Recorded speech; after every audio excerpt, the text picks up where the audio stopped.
Hey, welcome back to another video of Crypto Basics. In this video, we are going to learn how to set up Ambire Wallet on your phone for the first time. First of all, open up your Ambire Wallet application. Now, click on Proceed to Wallet button. After that, click on Get Started.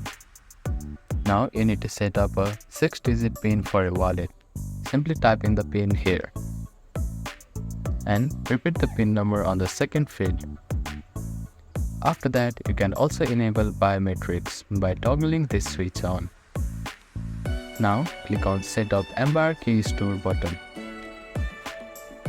From here, you can proceed with your email address, or you can also proceed with hot account. Here, click on More option and you can import your JSON file. I will proceed with my email address. Here, type in your email address and type in the password for your account. Repeat your password on the third field here.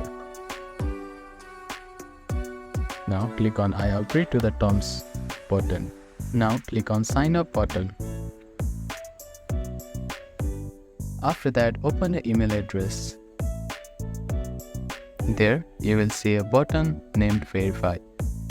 Click on Verify button and your account will be verified. After the verification, you can use your account and you will get an interface like this. Now click on Next button. As you can see that your account has been created. So that is how you can set up Ambire Wallet on your phone for the first time. Thank you for watching this video. Please do not forget to like, share and subscribe to our channel and comment down if you have any queries.